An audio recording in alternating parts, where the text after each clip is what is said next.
welcome to this video on joining into the Cisco Kinetic for Cities TSANet relationship. If you've been directed to this page, it's likely that you're a member of the Cisco community needing to join into this relationship, and we're going to walk you through that process. There's a couple of prerequisites that we want to talk about first. One is that if you're an existing TSANet member, this is not the way that you need to join into this relationship.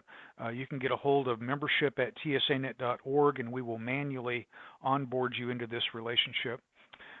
Secondly, to find out if you are an existing member, and you'll see down at the bottom of this page there's a couple of buttons that if you're not aware of whether you are a TSANet member or not, you can simply go to tsanet.org and click on the Members tab up at the top of the screen, and it will pull up all the members. If your name shows up on this list, then you do not want to go back into the relationship page, the landing page for the Cisco relationship to join.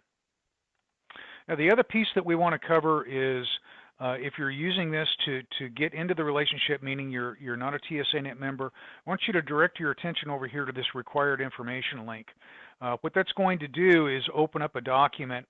What Cisco has requested that you do is put in some SLA information as well as some escalation information in addition to that collaboration process. So you're going to want to have this as well as you document the support process here. You're going to want to have somebody from support be involved in this joining process. So moving forward, it's really quite a pretty straightforward process. You'll see down here, I'll click on the Register as New Member button, and it's going to go ahead and pull up just some general company information, as well as wanting to make sure that we have your support operations contact information as well. So you can see here what I've done is I've gone ahead and pre-populated this area. I'm going to assume that John Smith here is also my support operations contact, so we'll just click on that button and continue with the process. It's going to take me now to a page where where I will actually join into the TSANet organization as well as join into the Cisco relationship from a paperwork perspective. So this is the agreements. You can certainly print these out if you would like, but before proceeding, you're going to need to accept all of these agreements in order to become a TSANet member as well as join into the Cisco relationship. Then once I've clicked on all those, I can go ahead and click on Continue. Now, this is going to be the contact document. This is probably the most difficult part, if there is a difficult part to this at all, and that is what you're doing is documenting how the Cisco support teams are going to engage and collaborate with your support teams.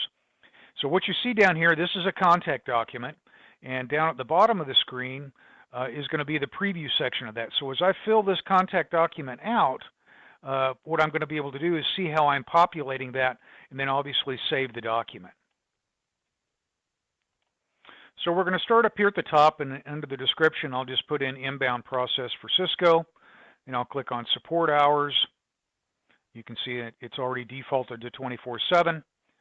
Contact preparation requirements, if I look down here at the document itself, there's this section here called Before You Call. That's what contact preparation requirements are. And if I click on this, what it's going to do is pull up these fields. I can add a requirement if I want to do that, but we'll just go ahead and check on these for demonstration purposes. You can see that it populates the area down here as I do that. The next area down here, and this is kind of the bulk of the process document, is the contact information area. You can see I've got several different methods for doing this. I can also have up to 3 different processes that I would like to have.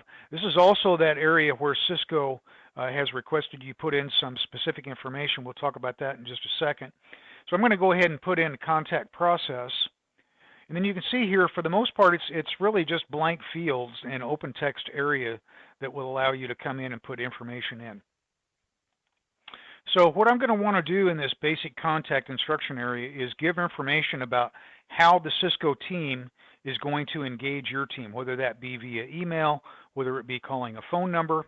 And then in addition to that required information that Cisco is requesting in the document that I referred to earlier, I'm going to go ahead and put that in here, and then you're going to want to put that information in here as well. I've kind of pre-populated it with this, but you would want severity level information as far as response time is concerned, and perhaps even restoration time, as well as escalation information.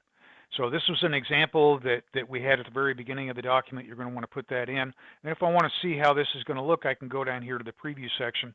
You can see what this will look like. You can go ahead and modify this to however you would like to do that.